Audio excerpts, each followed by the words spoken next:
Hello, EGP learners, and welcome for this live stream that we've got with myself and we've got from the team from Crescendo as well, talking about speech recognition in general practice, or as some of you might know it as a digital dictation. And today we've got Paul from Crescendo talking about the various different tools and topics that they've got to help with you. How are we doing there, Paul? Yeah, very good. Good afternoon, everybody. So we're going to kick off by just going straight into a demonstration of what effectively Crescendo is and how that can work. But I'm going to hand over to Paul so he can just give you a bit of a brief about what we're going to cover, and then we'll get straight into it when we're ready. Okay, so what I'm going to be showing you today is speech recognition into System 1. Important to remember, obviously not all you guys are on System 1, but the system does work in EMIS, Vision, and pretty much any other application. But again, we'll be covering a bit more of that as we go through.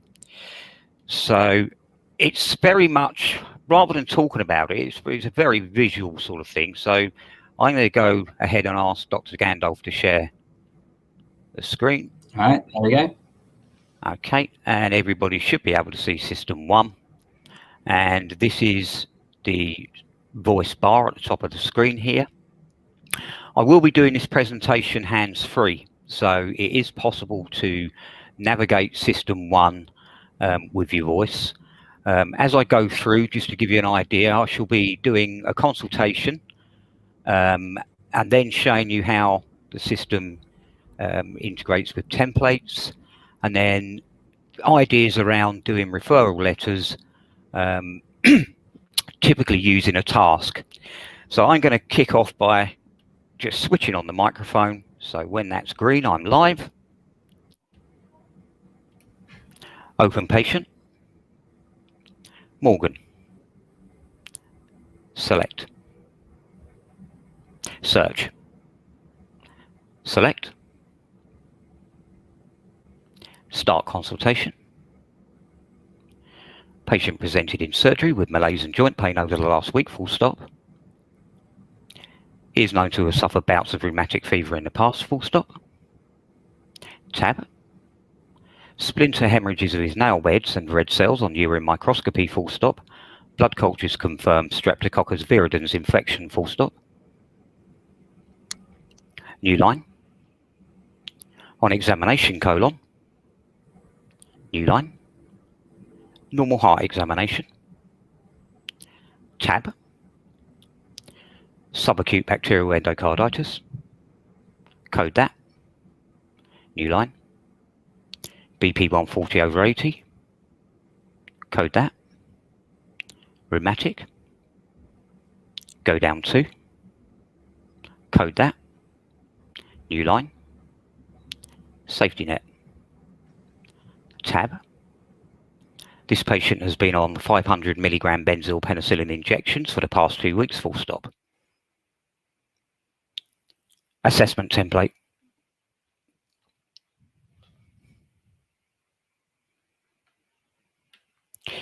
This 84-year-old gentleman took a fall in his residential property, sustaining an undisplaced fracture of the left pubic ramus, full stop. New paragraph. I have referred him to the pain management clinic and await his full assessment and ongoing treatment plan, full stop.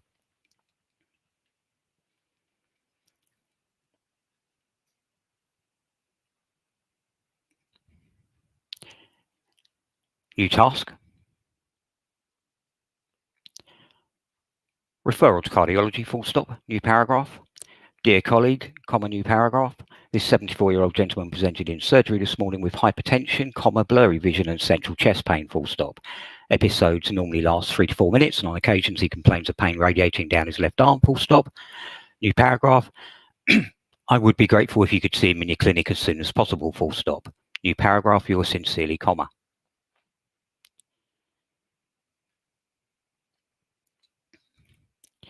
So that sort of kind of just gives you a brief, quick overview of how you can dictate consultations, referral letters. Like I say, typically most GPs are just used to dictating. So rather than spending time doing document builds and what have you, a lot of GPs adopt the task system. So admin staff can launch the template, but typically they're just copy paste rather than having to transcribe. So that's how that works. Okay, so if you want to bring back the screen, Dr. Gandalf, and we'll see if there's any questions with anybody.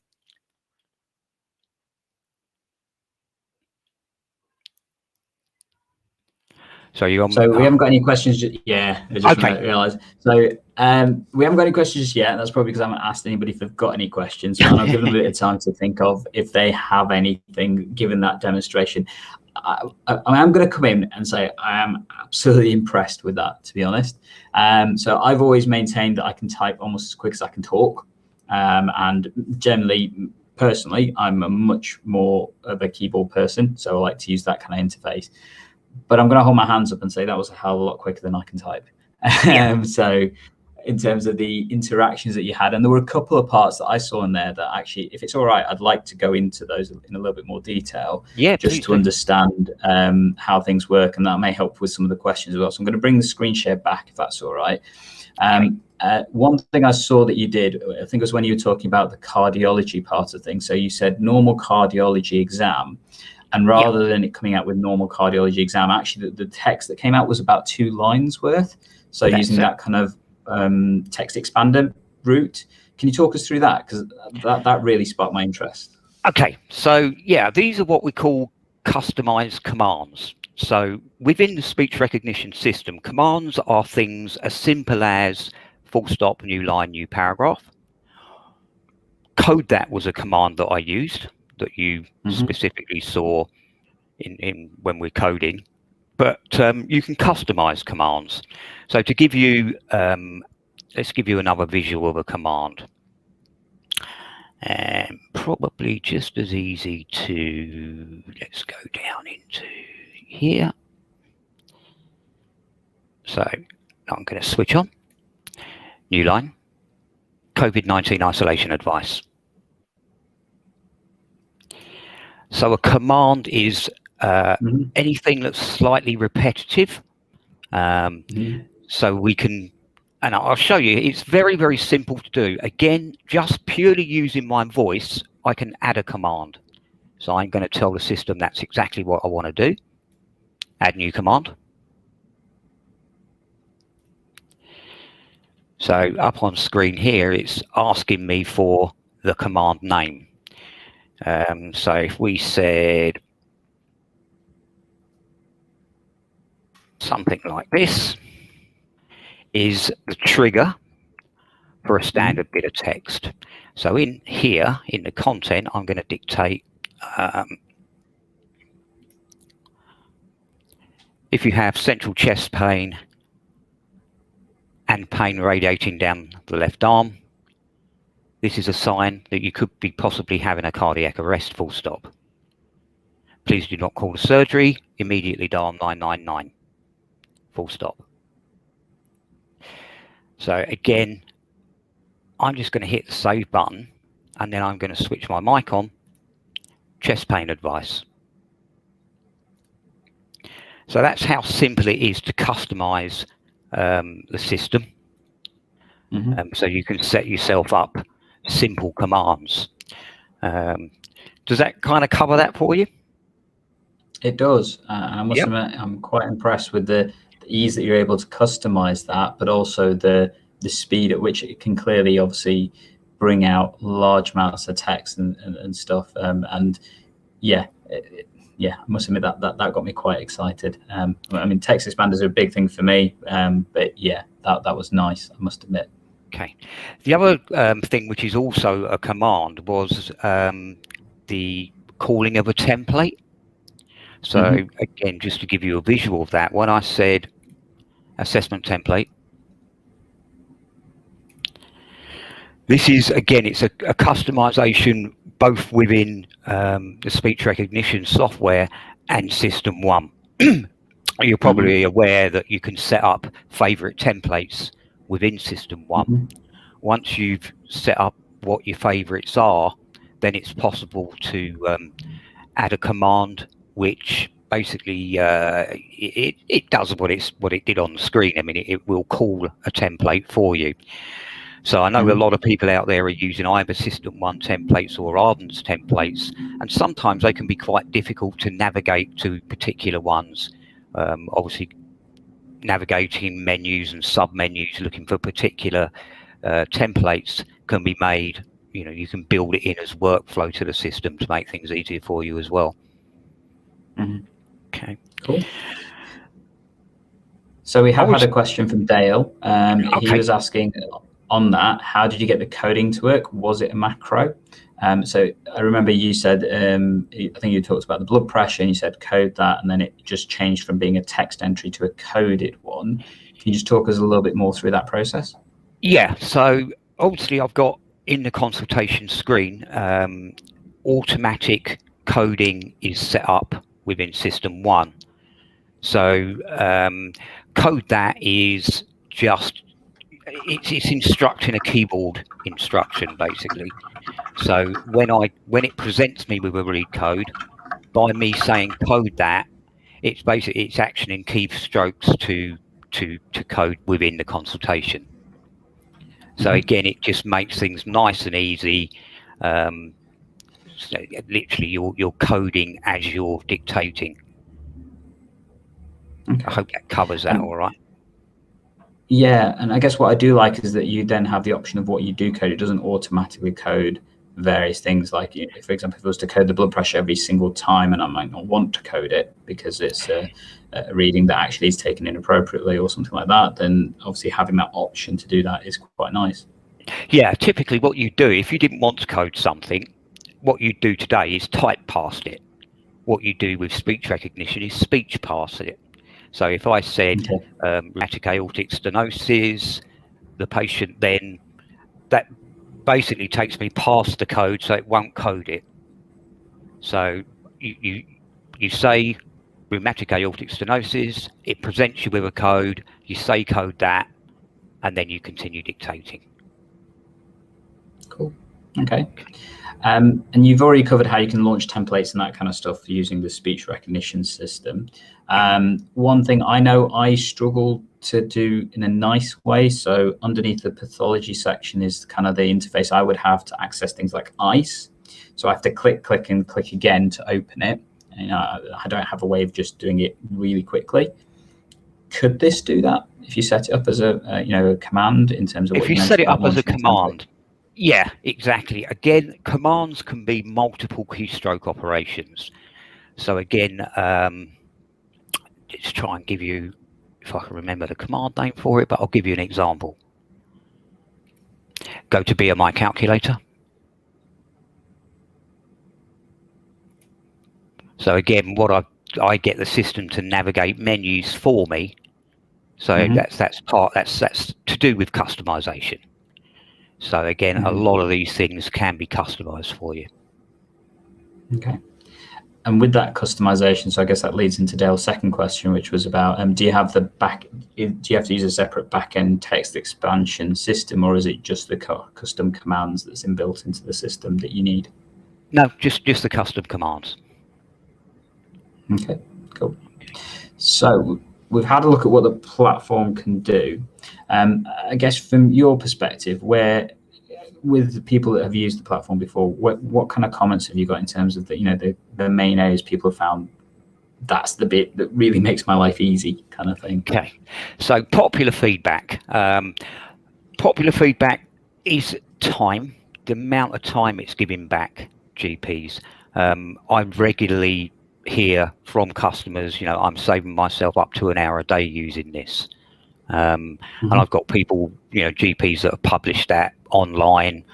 On the website, there's some GPs up there explaining exactly that. The other interesting one is bit of feedback I often get is how much more comprehensive my patient notes are. Obviously, we're all, in general practice, it's time. You've got this 10-minute consultation. Then you've got to make the notes, and so if you're not that good a typist, then you can put a lot more in than you perhaps would if you were typing. Interesting. Another one that a customer of mine in East London said not yesterday, sorry, on an online platform, was he found that although he could type quickly, fairly quickly, using speech recognition, he felt that it frees up the part of his brain that he uses for typing, so he can think a bit more.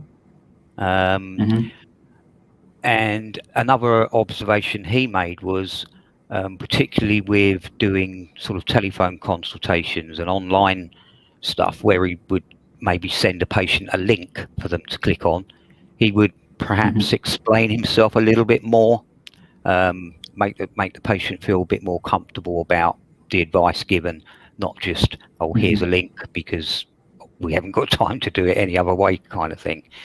So that's some of the popular feedback. Obviously, again, I don't know whether this was something that may have come up on the questions, but more often than not, people will say, how long does it take? Obviously, you know, yours is very accurate. Today, the software has AI technology behind it, deep learning. Years ago, you used to have to talk to speech recognition to get it used to your voice and make it understand you. And it was, unless you were extremely disciplined, it took time. However, today, there is no learning curve. There is no talking to it. The accuracy rates that you're seeing on screen are what you get from day one. You know, there isn't even an option to voice train the software anymore, which is really important. Again, what you probably noticed during the demonstration, and you know, I can sort of show you a short. What the software does is it listens to everything that we have to say before it decides what it should type. It only types during dictation break. So if I was to show you, let's just call up a task.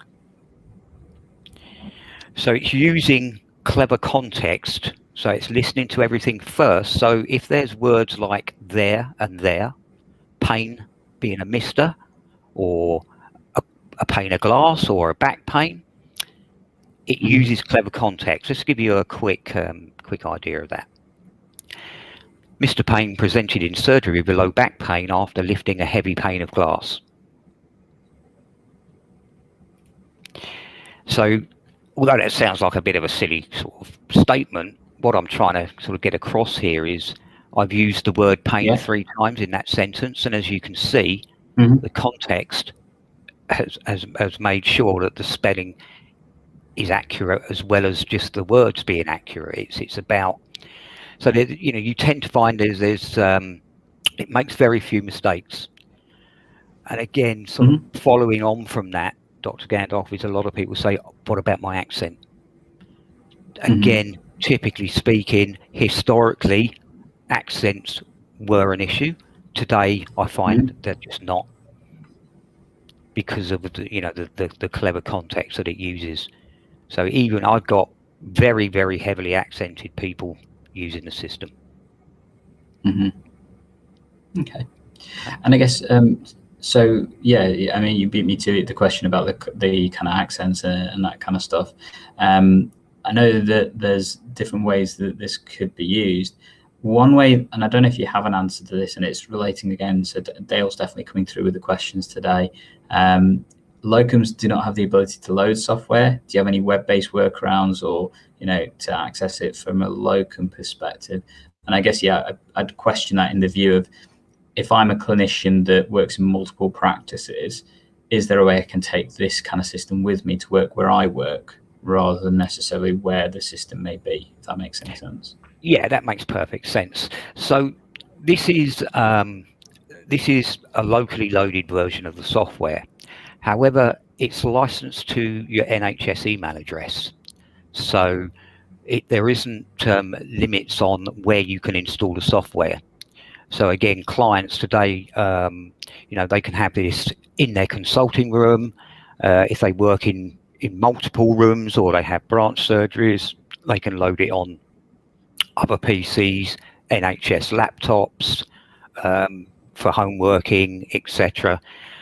Once you've opened a profile on a machine, it's there for you to use. under your NHS email address and password. So you're not limited to where you can work from. It does give you the flexibility to work from where you need to work from. Okay, but I guess there would be that step of having a chat with your local IT department to put that software onto the PC. So that might be a step that individual, and again, I'm thinking that from the locum perspective, they just have to get that portion on. But once that's on, it sounds like it's pretty simple to do. Yeah, it's just requires admin rights to install the software. Once it's installed, you're up and running as soon as you open a profile, which takes 2 minutes. Okay, so we talked about the software. What about the hardware? How does that work?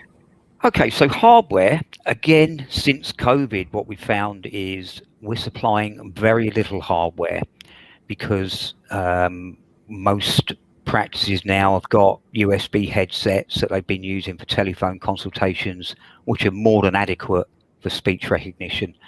I'm also finding a lot of clients are using webcams for consultations, and the microphone on the webcam tends to be of sufficient quality for speech recognition. If it's something that you need to invest in, I mean, £30 for a USB headset on Amazon would be, more than suitable. So, there isn't, especially if you want to work in multiple locations, there isn't the need to have expensive hardware, or indeed carry the hardware around with you. It's easily accessible and very reasonably priced. Okay, so I do remember a while back, so the last time I had a demonstration about using speech recognition digital dictation, you used to get these like little microphone-like handsets that you'd had to use in order for it to work. It sounded like we've moved on from that. Yeah, again, just purely because of everybody was given headsets and things like that. I mean, most people that sort of typically use like an older dictation platform where they dictate and the secretaries transcribe, the microphones used for those sort of systems are typically suitable for speech recognition as well. So we tend to find, some practices already have those in place.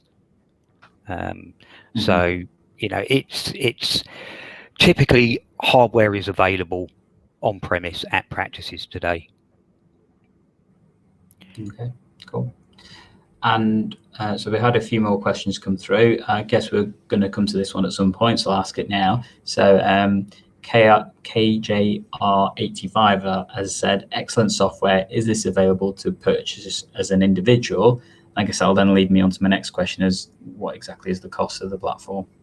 Okay, so you can purchase it as an individual, or obviously as a practice or a PCN, or however you wish. To give you an idea of pricing, if we talk about a single user, so an individual can buy the software for a one-off cost of £999. Okay, that is the one-off cost for the license. For annual ongoing support and updates, there's a charge of £180 per annum, 180. So that's the only annual ongoing. The initial $999 is the cost of the license. Obviously, those prices are scalable. So if we move to 5+, then there's some there's a price break there. So if practices are looking at for all the GPs, then obviously there's price breaks depending on how much they want to buy, how many. Sorry. Okay. And just to clarify that then, so there was $990, I think you said, for the initial license? $999, yep. Initial license, one-off cost. And then there was the 180. Just to clarify, is that 180 per user? Is that 180 per centre or practice? It's per user. Okay, fine. And obviously, if people wanted to buy additional hardware and stuff, that's an option that they've got. I believe this is backed up with the Dragon Dictate platform. Is that correct? Yeah, this is using the medical engine, Dragon engine. Yeah. So again, we'll go back to Dale. So he's commented on the Dragon Dictate Professional with Medicine is what he's using. He's got a commercial version off the shelf. Is that similar to this one, or is he talking more about the kind of commercial Dragon Dictate, which is probably used more by businesses rather than? Yeah, sounds like I think it's the professional version that he's using.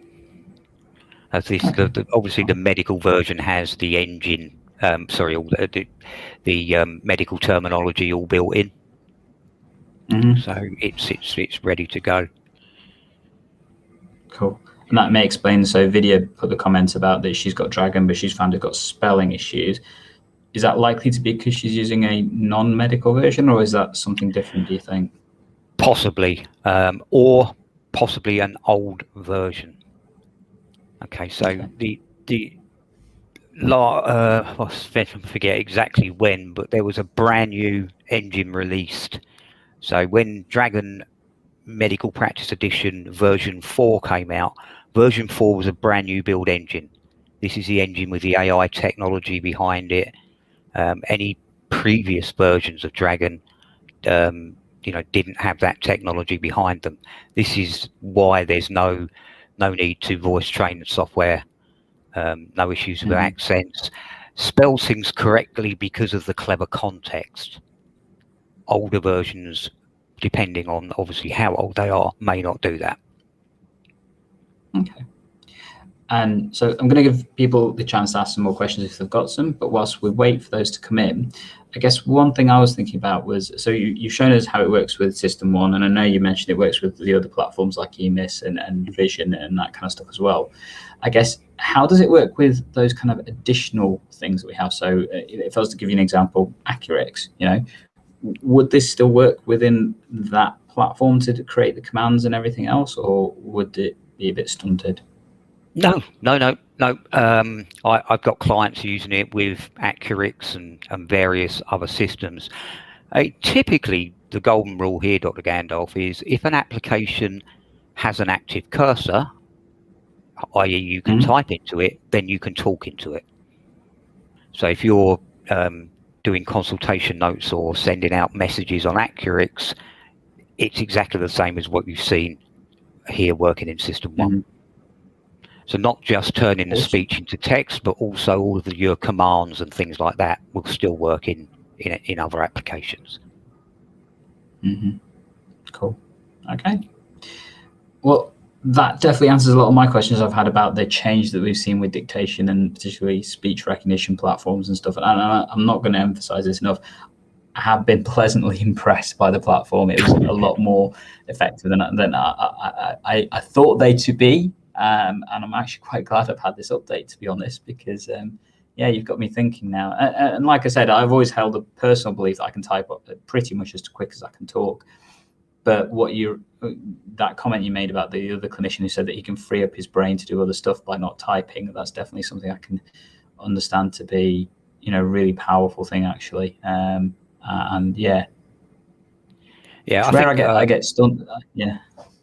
I think a lot of people have a perception of what they believe modern speech recognition to be, and that perception is it turns speech into text, which of course it does, but it's a lot more intelligent now than it ever was. There's a lot more functionality built into it, and one of the important things, and I hope you don't mind, it might come up as a question, but perhaps I'll preempt that. One of the most important things we tend to find is the training and implementation part is really, really important.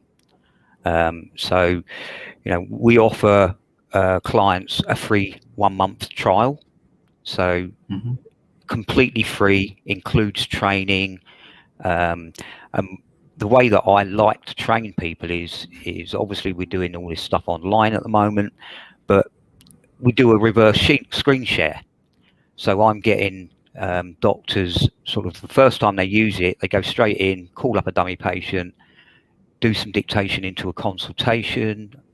I make sure I'm teaching them the coding side, the customization side, because that's where they're going to get the full benefit of the system. So the training part, I just, I can't emphasize enough. If it's something that you're going to invest in, or indeed you want to have a free trial of, then please invest some time. I'm not talking hours, I'm talking under an hour, but it's really important that you get the best from the software. Absolutely agree with that premise, and definitely the fact that you're offering that training with the platform. Nice to hear that that's been thought of and definitely considered and delivered as well. So a couple more things, and I think we're going to wrap up after that. And one in particular video is quite keen to ask, which is so they've been given some monies to buy equipment by the CCG. Does this qualify? Can they use their money for this, do you think? Yeah, I mean, we've provided sort of software for CCG stroke PCNs. It obviously area by area it does differ, not just what they choose to buy or not to buy, but whether there's money available or not. But we have sort of provided it for for multiple practices, for like I say, it might be a CCG, might be a PCN.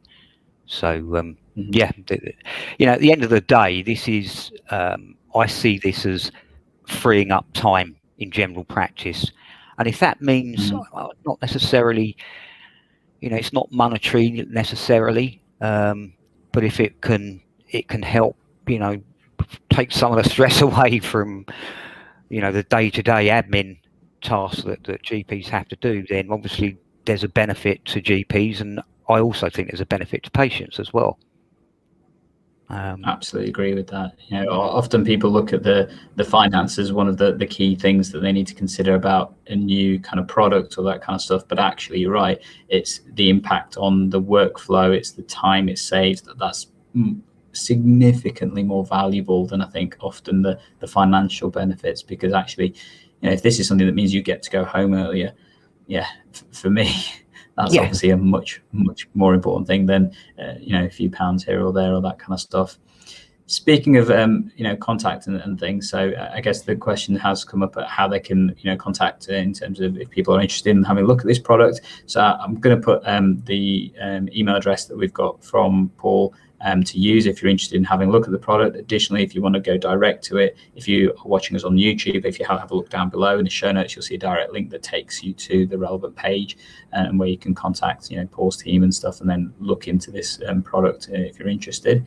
Thank you, Paul. As I said, I've really enjoyed this actually. It's definitely opened my eyes because it has changed my perspective of particularly the state of speech recognition and that kind of stuff, and definitely seems a lot more interesting than I thought it was going to be in terms of where it's moved on from, given my previous experiences.